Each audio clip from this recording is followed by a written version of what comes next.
quero agradecer o convite, dizer que é uma alegria poder participar desse livro, poder participar desse seminário. O que eu vou fazer aqui é discutir os capítulos da Aline, da Marcela e da Patrícia, e antes de fazer propriamente a discussão, eu quero dizer que meus contatos com o Theo têm sido muito produtivos, que ouvir agora a exposição dos trabalhos é muito interessante, e também é uma alegria poder estar com a Miriam, ouvir a Miriam, ouvir a Bibia e ouvir também a Clarissa, não é? Então, o que não tenho propriamente críticas para fazer os trabalhos, porque eu acho que são 3 etnografias muito cuidadosas, muito bem feitas. Então, o que eu vou fazer aqui é realçar 4 pontos que eu achei muito interessante em termos do debate nessa área de pesquisa e nessa área de estudos que envolve a judicialização da violência entre casais, da violência na família, da violência de gênero. Eu acho que é interessante, não sei se foi uma coincidência, mas são 3 cidades diferentes que estão sendo analisadas nesse bloco de etnografias que eu estou analisando. A Aline, em Uruguaiana, que é uma cidade de pequeno, passando para meio porte, não é? A Marcela, trabalhando com Juiz de Fora, que já é uma cidade de grande porte, porque tem mais de 600 mil habitantes, e tem até mais do que Florianópolis, que é a capital do estado. Então, eu acho que é interessante, porque são cidades diferentes, né, que estão aqui em jogo. E o que me impressionou, em primeiro lugar, que é o interesse crescente pelo combate à violência que está presente nessas cidades, né? Eu acho que é impressionante como a violência doméstica está refazendo o sistema de justiça, com a criação de novas instituições voltadas para o seu combate, novas categorias de crime, novas leis, novos fóruns, varas e vários setores da justiça trabalhando em conjunto com as organizações da sociedade civil nesse combate. E, por outro lado, é também impressionante como essa nova configuração que a justiça está assumindo é acionada pelas vítimas de violências entre casais. Então, eu até costumo dizer que a judicialização cria novos problemas, e ele tem razão quando ele diz isso, não é? Mas é impressionante como rapidamente são criadas iniciativas com o objetivo de resolver esses problemas. Iniciativas que podem ter mais ou ter menos sucesso na resolução dos problemas anteriores e dos problemas que elas mesmas criam. Então, em Uruguaiana, a Aline mostra que a violência doméstica representa 65% dos processos em tramitação na justiça, e que na segunda vara criminal, em Uruguaiana, que é responsável pelos processos oriundos da Lei Maria da Penha, 5.647 processos, dos quais 3.634 são relativos à violência doméstica, com uma média de 150 casos por mês. Em Juiz de Fora, na delegacia, em números apresentados pela própria Polícia Civil, esse tipo de agressor corresponde a 1.086 registros do total de 1.839 casos atendidos no ano de 2019. Ou seja, os dados, né, de atendimento da Casa da Mulher fornecidos pela própria instituição, em 2018, foram atendidos 1.201 casos. Então, é realmente impressionante como a judicialização da violência está sendo não só acionado e modificando o formato da justiça propriamente dita, do sistema de justiça, mas que tem sido utilizado também para as que se consideram, são e que se consideram vítimas da violência. Então, eu acho impressionante como a justiça, a violência se transformou num problema social e que preocupa setores muito diferentes da sociedade, né? Como a justiça entra na casa das famílias e como a justiça tem sido chamada para fazer essa entrada nos lares, né? O sistema de justiça tem se tornado na instituição na qual se acredita que é uma das formas de resolver, todo mundo diz, não resolve tudo, mas certamente é uma forma de resolver a violência entre casais que está legitimada nas instituições e também pelas pessoas que estão acionando o sistema. Aquela ideia do contrato social, na sua relação com o contrato sexual da Carol Pateman, e o modo como a relação entre esses dois contratos é analisado pela Vina Das, já não se sustenta, porque a Vina Das considera que o monopólio legítimo da violência pelo Estado, que dá origem aos Estados modernos, de uma certa forma, garante, exige que os homens têm que dar a vida para defender a nação, mas, em contrapartida, tem o contrato sexual, que na realidade eles teriam o poder absoluto na esfera doméstica. Hoje já não é bem assim. A porta dos lares está aberta para a justiça e a gente tem que olhar com muita atenção, como está sendo feito nos vários trabalhos, como essa judicialização está sendo operada. O segundo ponto que está relacionado com isso, e eu gostaria de enfatizar, é o familismo e o modo como a Aline mostra muito bem que o familismo tem diferentes faces essas que têm que ser repensadas. Então, eu acho que esse é um dos desafios teóricos mais importantes que nós temos que enfrentar. Ou seja, num contexto em que o combate à violência doméstica virou uma moeda política e defender a família acabou sendo associado a defender a mulher e defender as crianças contra o árbitro do pai, do padrasto ou dos outros homens da família. Ou seja, esse fato faz com que a gente esteja muito distante do familismo próprio do patriarcado, porque a justiça está entrando na vida doméstica e ela é chamada a entrar, mas também não é a família do neoliberalismo, né, do modo como ela tem sido pensado, no sentido de que o que era obrigação do Estado, o próprio do neoliberalismo, seria transformar em obrigação da família. Por exemplo, os filhos adultos devem se encarregar da subsistência dos pais, enfim, garantir a aposentadoria dos entes mais velhos da família, porque, se não for assim, o Estado será levado à bancarrota. Ou seja, não é isso que os evangélicos, por exemplo, estão propondo, e não é esse o quadro que no Brasil as coisas se apresentam, já que até o dinheiro da aposentadoria é alguma coisa que em muitos setores está garantindo a sobrevivência da família. Ou seja, o Donzelot já falava da polícia das famílias, e como já diz o Bourdieu também, a família é essa ficção bem fundamentada. Mas é preciso olhar com atenção como essa ficção está sendo reinventada nesse momento em que o combate à violência se torna uma moeda, a violência doméstica, não é? Se torna uma moeda política. A família tem que ser constantemente recriada pelas instituições do Estado, da justiça e também pelas próprias instituições religiosas, que eu acho que é nessa direção que o trabalho da Aline aponta muito bem, né? Quer dizer, a vida doméstica, o lar está sob suspeita.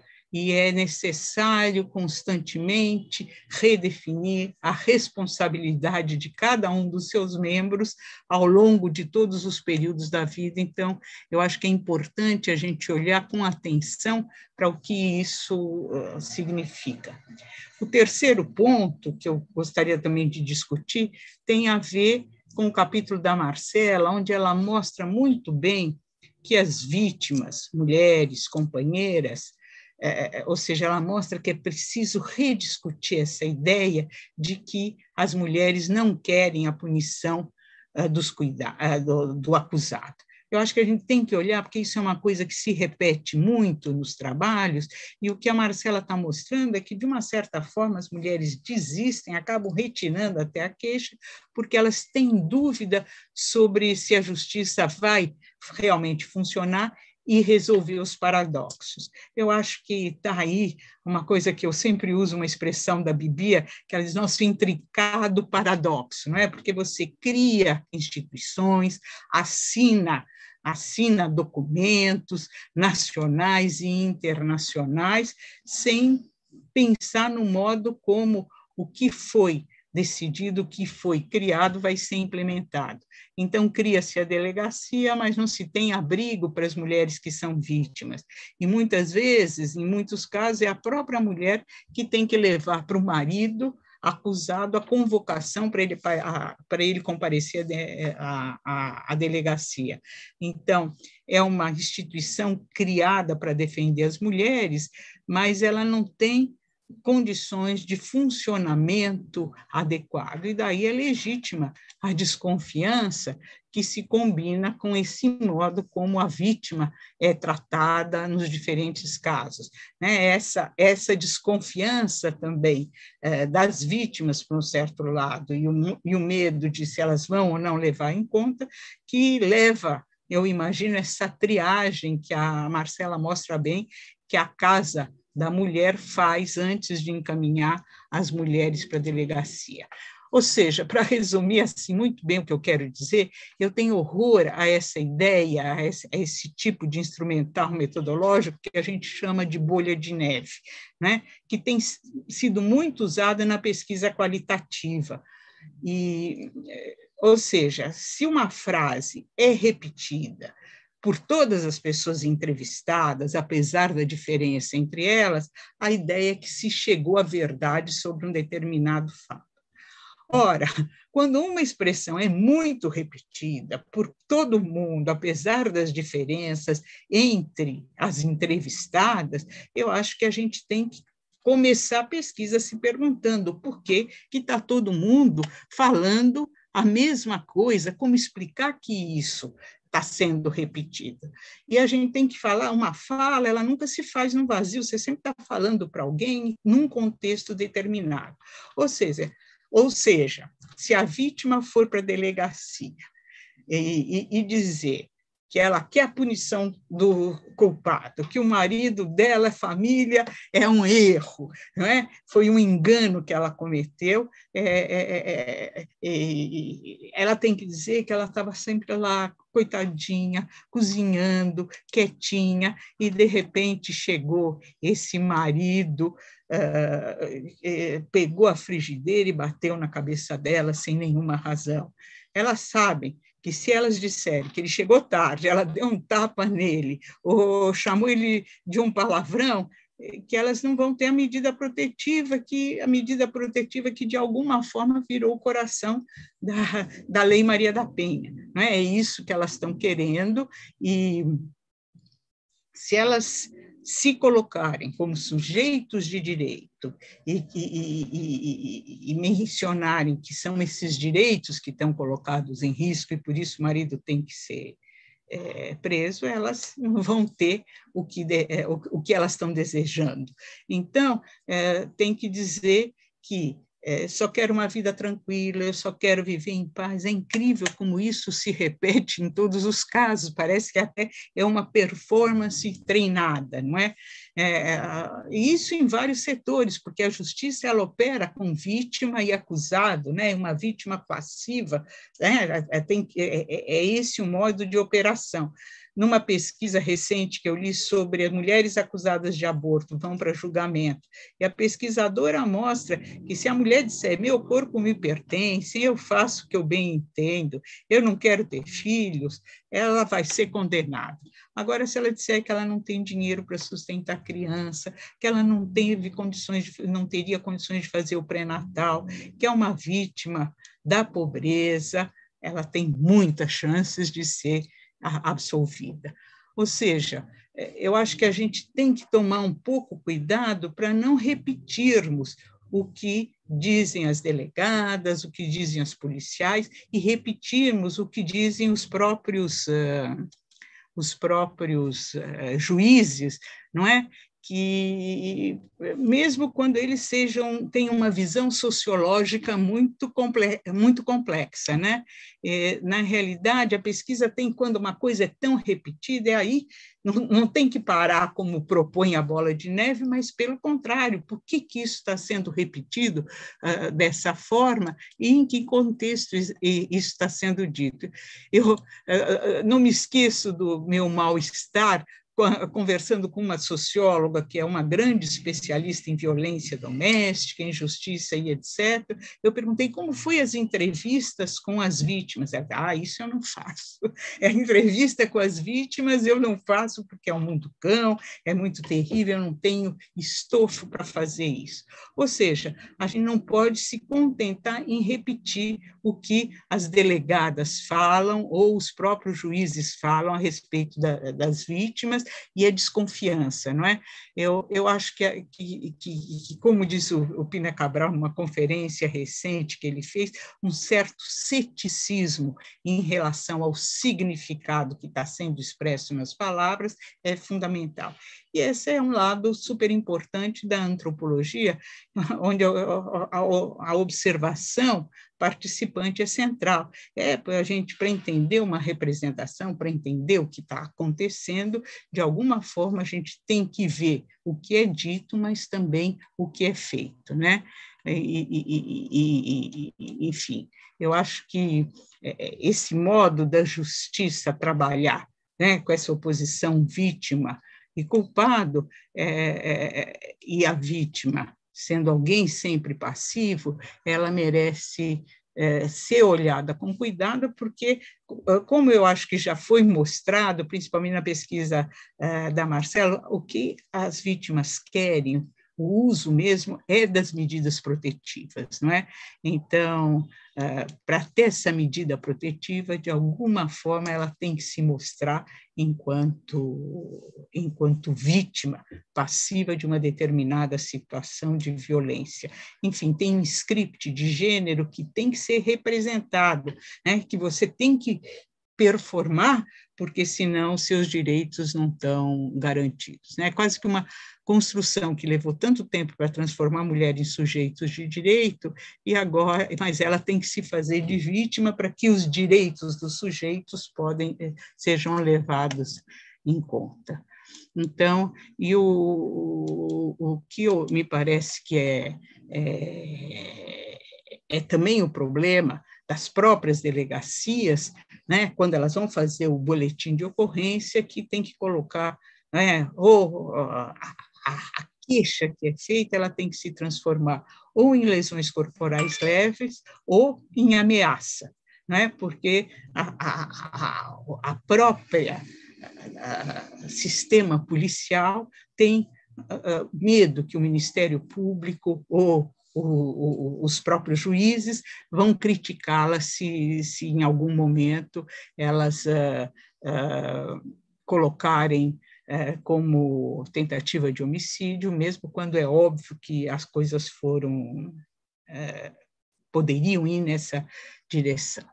Então, eu já entraria no meu terceiro ponto, né?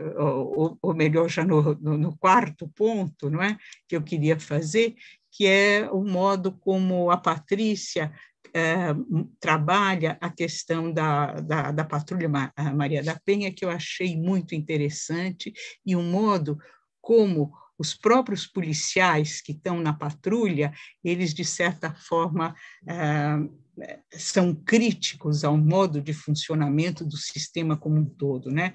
A Patrícia, ela explora muito bem e de maneira muito interessante esse lado emocional dos policiais, não é? É uma relação que é atravessada por emoções, por sentimentos morais. Eles mostram, né?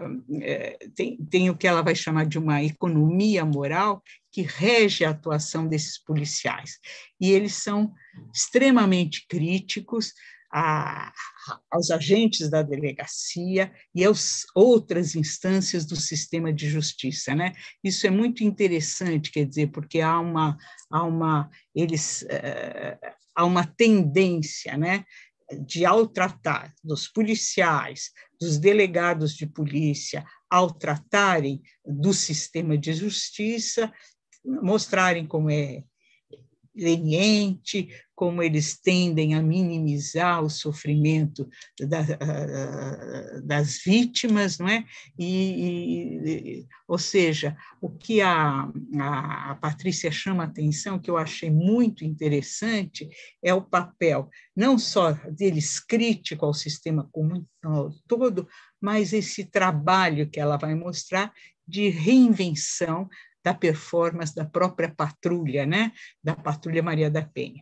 Enfim, eu achei que isso é muito interessante nesse capítulo.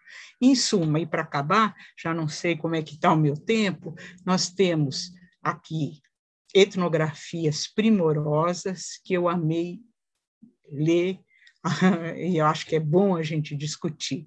Eu concordo, como todas elas mostram, que as coisas não estão funcionando bem, mas eu acho que a gente não pode pensar que tudo teve mudanças terríveis para que tudo se permaneça igual, para que as coisas ficam como eram antes, para que as posições de poder sejam mantidas. Ou seja, tem aí uma proliferação de novas institucionalidades, de organizações da sociedade civil voltados para a violência, e o próprio sistema de justiça se refazendo e criando varas e tribunais específicos para dar conta desse problema. Ou seja, há uma crença que a violência contra a mulher é intolerável e que o funcionamento do sistema de justiça tem que ser aprimorado, porque o sistema... porque é a esse sistema de justiça, é a ele que as mulheres estão recorrendo, tanto nas cidades menores, como a Uruguaiana, como nas cidades de grande porte, como Juiz de Fora e como Florianópolis. Há, certamente, homens violentos, há um processo de domesticação da violência usado para dizer que as famílias não estão funcionando bem por causa da bebida alcoólica, por causa da falta de trabalho, por causa da pobreza. Mas o fato é que o combate a essa violência se transformou numa moeda política importante em várias frentes governamentais, várias frentes da sociedade civil e várias frentes religiosas, não é? Então, dado o número de processos relacionados com a violência e o número alarmante dos feminicídios que tem marcado, né, e causa horror à sociedade brasileira. Ou seja, é um processo de reinvenção da família por forças muito distintas e a crença que a justiça pode e deve ser mais justa, deve funcionar melhor. Ou seja, se a gente vai dizer que é uma cultura patriarcal, ou se a gente vai falar do familismo, é preciso ver quais são os novos sentidos que o patriarcalismo por um lado, e o familismo, por outro, estão assumindo na sociedade. Enfim, é esse o desafio que, ao ler trabalhos e etnografias tão minuciosas, eu me sinto muito entusiasmada e muito interessada em repensar. Muito obrigada.